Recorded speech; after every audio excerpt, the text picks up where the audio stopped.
In today's media landscape, reality television, along with live streams, like those found on Twitch and YouTube, are some of the most popular forms of entertainment consumed by the public. The voyeuristic lens which we, the viewer, watch people go about their lives, usually in exaggerated and heightened ways, and often for nothing more than the pursuit of money and fame, detaches us from the actual reality of these situations people put themselves into. It is very easy to forget that real people exist behind these facades, and the real consequences participants sometimes endure. Let me ask you this question as we begin the video. What would you endure for your 15 minutes of fame?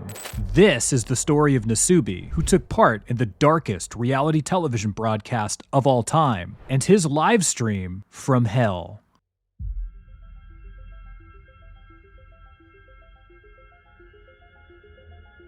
Tomoyaki Hamatsu, known by his stage name Nasubi, which translates to eggplant in English, was a young, aspiring comedian and actor in 1998 who had hopes of breaking into the entertainment industry. Like any aspiring talent, in the beginning, you have to audition a countless number of times in hopes of catching your big break, with some folks left chasing their dreams for a lifetime, willing to do whatever it takes for their shot at fame and fortune. He was no exception. Nasubi, answering a casting call looking for local comedians for a new reality television show, had little idea what was in store for him if he booked the gig, but he would soon find out. Sasumi Denpa Shonen, the show he was auditioning for, was a Japanese reality television series that originally ran from 1998, the season featuring Nasubi, until 2002. Its hook was that it would place contestants in absolutely sadistic endurance situations. The hosts of the show cheerfully mocking this torture with over-the-top, silly voiceovers and sound effects that could otherwise be found in a Looney Tunes cartoon. Examples of scenarios contestants had to participate in an attempt to win prize money would include surviving and escaping from a desert island on a homemade raft, hitchhiking across Africa to Norway, a season where a contestant actually had to get airlifted out of the Sahara Desert after collapsing, to what I believe to be the cruelest season of them all, being locked in a room alone and totally isolated, surviving entirely off mail-in sweepstakes prizes. Contestants simply had no idea what the challenges lay ahead for them beforehand, and were thrown into the deep end with no training or preparation. Yes, by the way, this all really happened. Unfortunately for him, the winner of the casting call for season 1 was Nasubi. After being chosen by a random lottery system, and still not told what the purpose he was chosen for actually was, Nasubi was shown to a van outside by producers of the show, where he was blindfolded and given soundproof headphones. Essentially, he was being abducted and driven to an undisclosed location somewhere in Japan.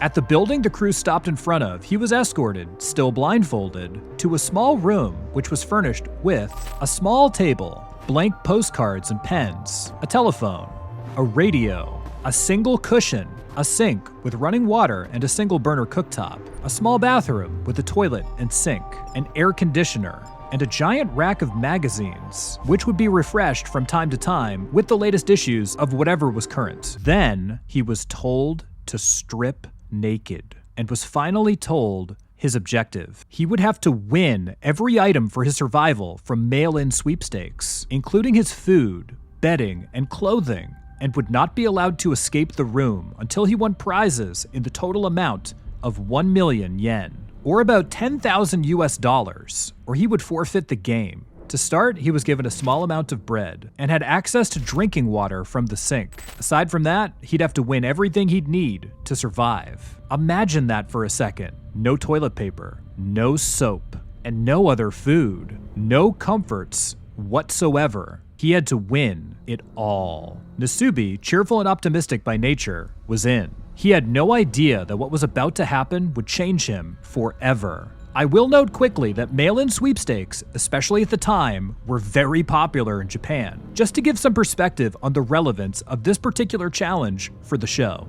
Nasubi, beginning this odyssey, would spend the next 335 days alone in this room, with no contact with friends or family, being essentially entombed, cut off and stranded in solitary confinement, with his only means of escape being mail-in sweepstakes prizes. His only human interaction from this point forward would be the occasional delivery person or crew member who dropped off a prize, should he win one. Unknown to Nasubi, this entire ordeal was being broadcast live. Producers had misled Nasubi and told him that this would be an edited broadcast, with only highlights of his experience shown to the public. But after the initial success of the edited show, with its views averaging 17 million watchers every Sunday night, the producers, without his consent, had decided to broadcast him live in addition to the edited show over the World Wide Web, which was a relatively new concept at the time. Nasubi essentially became the first always-on live streamer in the process, and he didn't even know it. In addition to this betrayal by the producers, they would also taunt him, without his knowledge, during his participation on the show, with prank phone calls, stealing or moving items from him, and even on one occasion sending a ramen delivery to him with steaming hot food, only to have the driver tell him that he must have the wrong apartment, the driver leaving with the ramen.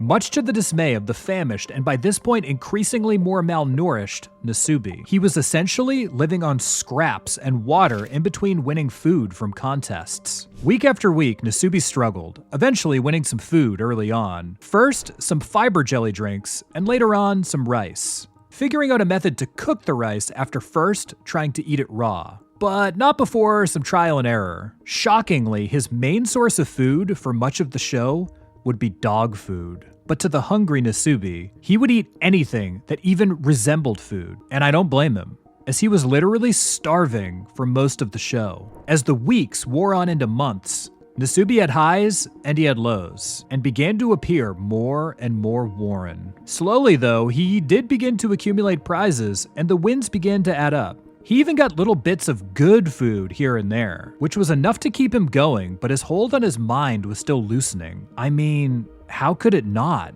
How long could he possibly hold on? He began speaking to a stuffed animal he had won in some way to preserve his grip on reality and to provide him with some much-needed companionship. His hair, nails, and beard grew longer as the ever-thinner Nasubi entered contest after contest, hoping to hit his final goal and ultimately win the reality show, and win the prize money, and hopefully a bit of fame to go along with it. To his credit, Nasubi remained optimistic despite all the hurdles, and he never gave up, even after being moved to a new location, again blindfolded, that producers said would bring him more luck. In reality though, the move only occurred when people had found out where Nasubi was broadcasting from and were attempting to make contact with him, as he was literally the most famous person in the country at the moment, and he didn't even know it. He had some luck entering countless contests, winning a pair of underwear, his first article of clothing in months. But it turned out to be ladies' underwear, and much too small for him. And he even won a Sony PlayStation and a television,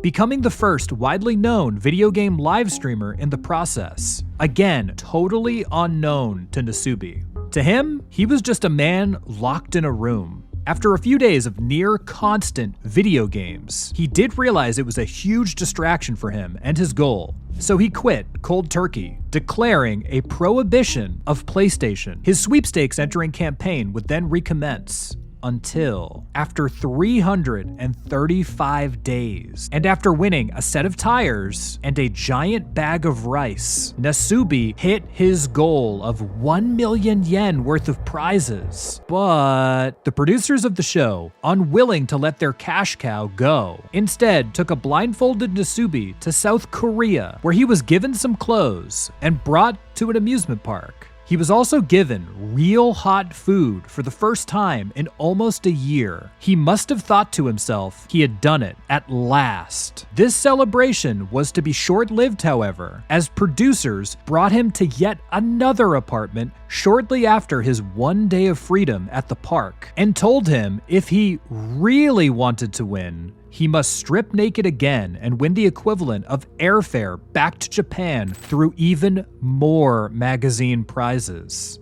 Nasubi, deflated yet unflappable in resolve, resigned himself to his fate and subjected himself to several more months of this, quickly winning enough through sweepstakes prizes to earn a flight back. The producers moved this goalpost several times during this process, from a business class ticket to a first class ticket, trying their hardest to keep Nasubi captive as long as possible. After winning enough for first-class airfare, and 15 months after his initial start to his journey, Nasubi was finally brought back to Tokyo, again blindfolded, although he was clothed this time, where he was led to another apartment by producers of the show.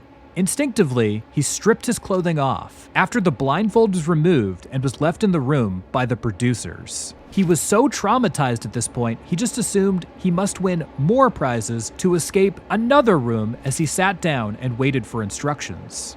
Nasubi was a deeply broken man by this point. At that very moment, though, the walls of the apartment were brought down, revealing he was actually on a live television studio set in front of a full audience of people, where he sat naked and totally dumbfounded, absolutely shocked. It was also only then that he discovered he was a national sensation, with his every waking moment broadcast to his entire country for the last year. He finally came to his senses after being in awe for a few moments, and realized it was finally over. After 15 months, he had won and was free. Nasubi had beaten the game show from hell. It took Nasubi years to get over his experience on Susumu Denpa Shonen, with him saying in an interview, quote, "The hardest thing was not to be able to see and talk with anyone. My mental condition was at its worst. I was like, why only me? Why do I have to do all these things? I'd rather die than feel like this." He also reported having trouble wearing clothing, saying they made him itch and were uncomfortable, and even had trouble speaking to people for some time, obviously suffering some intense trauma from his experience. In essence, Nasubi was placed in solitary confinement for over a year, which we know causes a wide range of psychological and physical effects on a person, including anxiety and depression, with an article written by prisonpolicy.org saying, quote, "The effects of solitary confinement on mental health can be lethal.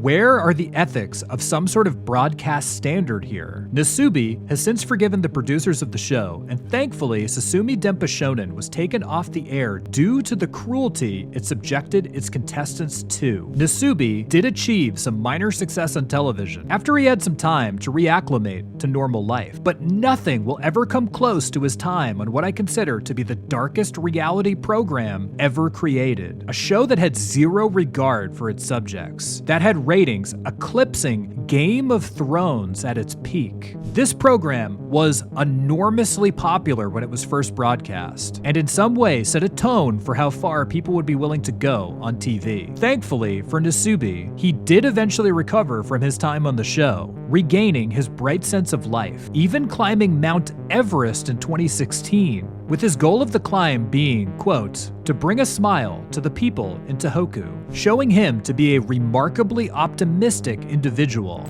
Yet he remains an example of the type of exploitation that can occur to participants in the pursuit of fame and the true danger of reality television, and really begs of us the question, is the fame worth the cost? And as viewers, are we part of the problem?